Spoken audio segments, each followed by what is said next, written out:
മുല്ലപ്പെരിയാർ അണക്കെട്ടിലെ കേരളത്തിലെ ഉദ്യോഗസ്ഥർക്കുള്ള പരിശോധനയ്ക്കായി ജലവിഭവ വകുപ്പിന്റെ പുതിയ ബോട്ട് ജലസേചന വകുപ്പിന്റെ 15 വർഷം മുമ്പ് തകരാറിലായ ബോട്ടിന് പകരമാണ് പുതിയ ബോട്ട് ഇറക്കിയത്. 12 ലക്ഷം രൂപ മുടക്കി നീറ്റിലിറക്കിയ പുതിയ ബോട്ടിന്റെ ഫ്ളാഗ് ഓഫ് മന്ത്രി റോഷി അഗസ്റ്റിൻ നിർവഹിച്ചു.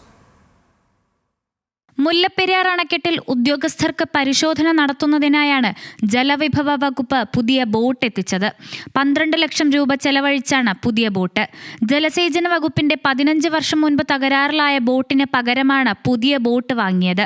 10 പേർക്ക് യാത്ര ചെയ്യാവുന്ന ബോട്ടിൽ ഉദ്യോഗസ്ഥർക്ക് 45 മിനിറ്റിനുള്ളിൽ തേക്കടി ബോട്ട് ലാൻഡിംഗിൽ നിന്നും മുല്ലപ്പെരിയാർ അണക്കെട്ടിൽ എത്താനാകും. ഏത് സമയത്തും ഒരാവശ്യഘട്ടത്തിൽ മുല്ലപ്പെരിയാറിലെത്താനും അത്തരം കാര്യങ്ങൾ മനസ്സിലാക്കാനും അത് ഏറെ കൃത്യതയോടുകൂടി ജനങ്ങളിൽ എത്തിക്കുന്നതിന് വേണ്ടിയുള്ള നടപടികൾ സ്വീകരിക്കുവാനും ഗവൺമെൻറ് തലത്തിൽ സ്വീകരിക്കേണ്ട നടപടികൾക്ക് ആക്കം വർദ്ധിപ്പിക്കാനും എല്ലാം ഉതകുന്ന വിധത്തിലുള്ള ഒരു സജ്ജീകരണം രൂപപ്പെടുത്താൻ കഴിഞ്ഞു എന്നുള്ളതിൽ വലിയ സംതൃപ്തിയുണ്ട്. ഡാമിന്റെയും താഴ്വാരങ്ങളിൽ വസിക്കുന്ന ജനങ്ങളുടെ സുരക്ഷ ഉറപ്പുവരുത്തുന്നതിനായും അണക്കെട്ടിന്റെ ജലനിരപ്പ്, മഴയുടെ അളവ്, നീരൊഴുക്ക്, തമിഴ്നാട് കൊണ്ടുപോകുന്ന ജലത്തിന്റെ അളവ്, ഡാമിന്റെ ഷട്ടറുകൾ തുറന്ന് ജലം പുറത്തേക്ക് ഒഴുക്കുന്ന സാഹചര്യം, അടിയന്തര നടപടികൾ സ്വീകരിക്കേണ്ട സാഹചര്യം എന്നിവ നിരീക്ഷിക്കുന്നതിനുമാണ് പുതിയ ബോട്ട്.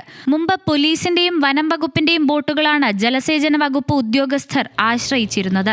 അടിയന്തര ഘട്ടങ്ങളിൽ വിവിധ വകുപ്പുകളുടെ ബോട്ടുകൾ ലഭിക്കാത്ത അവസ്ഥയും പലപ്പോഴും ഉണ്ടായിട്ടുണ്ട്. ഇത്തരം ആശങ്കകൾക്ക് പരിഹാരമാണ് പുതിയ ബോട്ട്.